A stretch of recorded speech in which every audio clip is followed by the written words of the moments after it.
सही मुस्लिम की रिवायत। एक यहूदी आकर हज़रत सलमान फ़ारसी रज़ी अल्लाह ताला अन्हु पर एतराज़ करता है, और एतराज़ तंज़ के अंदाज़ में था। जैसे आज कई लोग ना तंज़िया अंदाज में एतराज़ सामने वाले पर कर ले होते, लेकिन उस जालिम को ये नहीं पता होता कि मैं नबी की सुन्नत का मजाक उड़ा रहा हूँ।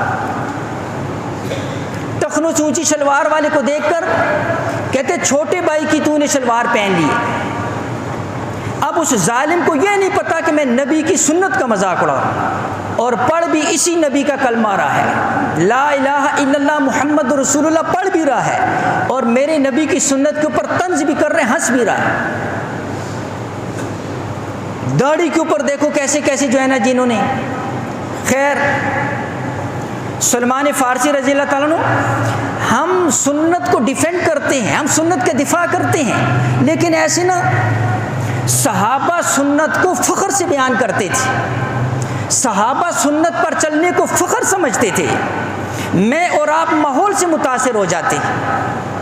मैं और आप माहौल से, सोसाइटी क्या कहेगी, लोग क्या कहेंगे, बरादरी क्या कहेगी। कभी ये सोचा है कि हशर के मैदान में इमामुल अंबिया क्या कहेंगे। हौज़े कौसर पर जाम कौसर का जब जाम होगा, उस वक़्त अगर इनकार कर दिया तो उस वक़्त क्या कैफियत। ये बरादरी काम आएगी, सोसाइटी काम आएगी, ये लोग काम आएंगे, ये दफ्तर वाले काम आएंगे। नहीं जी, मैं ये लिबास नहीं पहन सकता हूँ, वहाँ पर मेरा मजाक उड़ाया जाता है।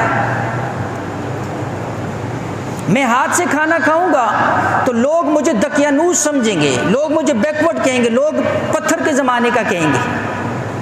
खैर, मैं अर्ज़ कर रहा हूँ, हम और आप मुतासिर हो जाते हैं। हज़रत सलमान फ़ारसी ने फ़ख्र से सीना चौड़ा करके फरमाया, हाँ हमें फ़ख्र है इस बात के ऊपर कि इमामुल अंबिया सल्लल्लाहु अलैहि वसल्लम ने हमें बैतुल खला में दाखिल होने का भी तरीका बताया और बैतुल खला से निकलने का भी तरीका बताया।